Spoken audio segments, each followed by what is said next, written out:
Há um adágio por aí que diz que o ser humano, antes de morrer, ele precisa fazer 3 coisas na vida. Primeiro, compor uma música. Segundo, escrever um livro. Terceiro, plantar uma árvore. Aí uma pergunta aqui para nós.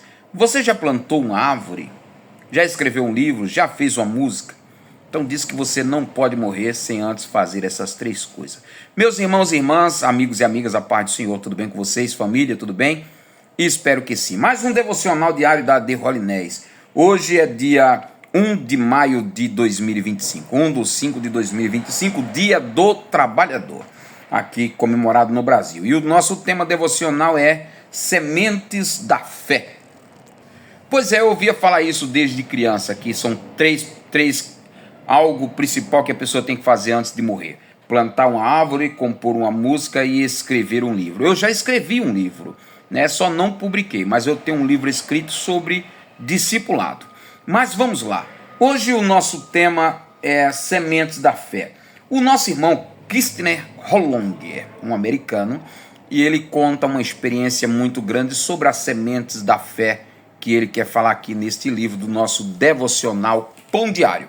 É esse livro que nós estamos estudando aqui na AD Holinés durante o ano de 2025. Todos os dias nós lemos porção do Antigo Testamento e do Novo Testamento. Finalizando no final do ano, nós teremos lido a Bíblia inteira em um ano e compartilhado com experiências tremendas de grandes servos e servas de Deus.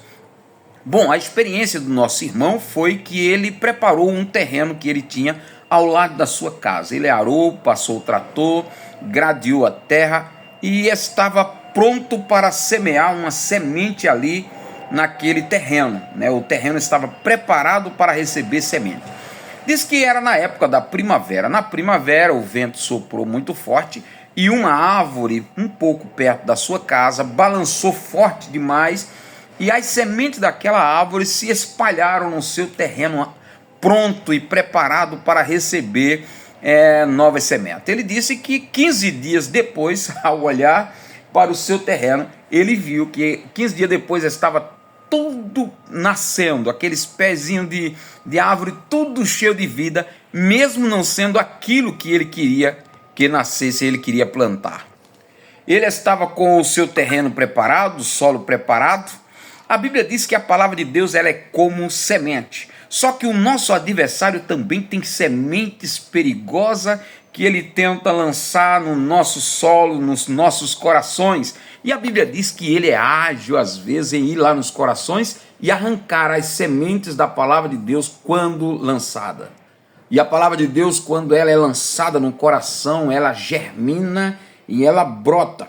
E quando ela brota, nós precisamos compartilhar com aqueles que perguntam para nós qual a razão da nossa esperança. Ou seja, algumas pessoas de determinadas religiões, você pode perguntar para ela o porquê você é isso, né? E ela vai dizer: eu sou porque papai é, minha mãe é, meu avô é, meu fulano sempre foi. Mas o cristão, que a palavra de Deus nasce no seu coração, brota e germina, se alguém perguntar qual a razão da sua esperança ou da esperança que há em vós, a resposta do cristão vai variar de um para o outro, porque é cada um uma resposta individual e particular, porque tivemos um encontro com Cristo e a sua palavra. Bom, agora vamos para o livro de 1 Reis, capítulo número 10. Capítulo número 10, a Bíblia diz que o reinado de Salomão, mais uma vez, já estava equilibrado, já estava certinho. Aí a Bíblia mostra que veio uma mulher lá da cidade de Sabá, a rainha de Sabá. Ela veio ver a sabedoria de Salomão. Ela trouxe várias perguntas para fazê-lo e trouxe perguntas mais difíceis, vários questionamentos. E a Bíblia Sagrada diz que quando ela fazia essas perguntas a Salomão, Salomão respondia sem nenhuma dificuldade, mostrando assim que aquilo que Deus havia prometido a Salomão, Deus havia cumprido, dando sabedoria acima de qualquer ser humano. Essa mulher trouxe para ela muita riqueza, trouxe para Salomão muitos presentes. A Bíblia diz que ela trouxe a rainha de Sabá. Ela chegou a dizer que ela, quando ela estava lá no seu país, ela tinha ouvido falar muito de Salomão, mas agora na presença de Salomão, ela chega a dizer que ela não tinha ouvido nem a metade do que o Salomão realmente era. Ela elogiou os funcionários, elogiou cada pessoa que estavam ali naquela corte. A Bíblia mostra que ela trouxe 4.200 quilos de ouro, trouxe perfume para Salomão e daí por diante. Termina o capítulo de número 10 mostrando que Salomão, além de construir navios, ele também construía lírios e harpas, instrumentos musicais para os seus músicos. Além do mais, ele recebia homens de várias nações que vinham para ver a sabedoria de Salomão, para se aconselhar com eles, e cada vez que alguém vinha de alguma nação, trazia sempre presente. Então os presentes que traziam eram ouro, prata, cavalos, mulas, perfumes, mirra e armas. A Bíblia diz que ele trouxe também muitos cavalos do Egito e da Cilícia. E quando ele trazia esses cavalos, ele preparava e os exportava. Deixe-me falar um pouco do cavalo do Egito, aproveitando aqui, fora uma mensagem que é extra bíblica. Há duas raças de cavalos que eles criavam lá na Arábia e no Egito. Um chamava-se Pangaré e o outro Puro Sangue. O cavalo Puro Sangue eles deixavam para fazer um teste se realmente era ou não puro sangue. Eles faziam o seguinte: eles colocavam os dois cavalos, o Pangaré e o Puro Sangue, amarrado a uma certa distância de um riacho. Depois eles vinham, depois de passar muito tempo num sol quente, muito tempo num calor, onde os dois ficavam amarrados próximo à água, e o seu domador ficaria com um sino na sua mão. Ele soltava aquele cavalo, que agora, no final da tarde, estavam ambos morrendo de sede. Ele soltava os cavalos e os cavalos iam em direção ao rio. Quando eles chegavam próximo ao rio, o domador balançava o sino e aqueles que voltassem era realmente o puro sangue. E na hora que eles iam em direção ao rio, o Pangaré balançava a cabeça, dava coice, como quem diz: não, dessa vez não. Ia, batia na água, espalhava a água, ficava a água toda suja, turva, e ele tomava o Pangaré. Já o Puro Sangue, mesmo morrendo de sede, ele voltava ao seu dono, mostrando aí uma total obediência. Aí agora, uma pergunta para nós que somos cristãos: somos cristão Pangaré ou somos cristão Puro Sangue? Se Jesus tocasse a sinueta agora, nós iríamos ao encontro dele ou iríamos em encontro à nossa necessidade? Pensa aí, é algo para se pensar. Capítulo número 11 de Reis, primeiro Reis, aí vai mostrar agora as mulheres de Salomão. Salomão arrumou muitas mulheres, Salomão e suas mulheres.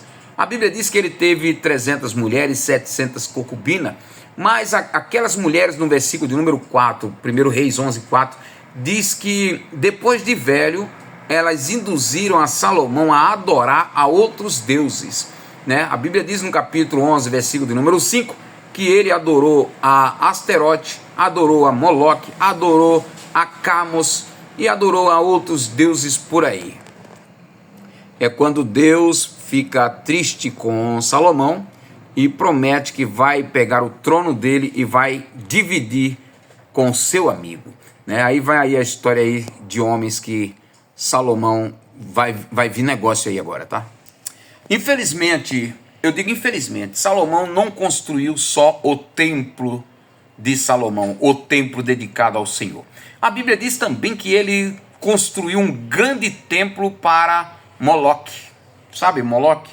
Aquele deus que o povo vinha e trazia os seus filhos para oferecer a Moloque no fogo.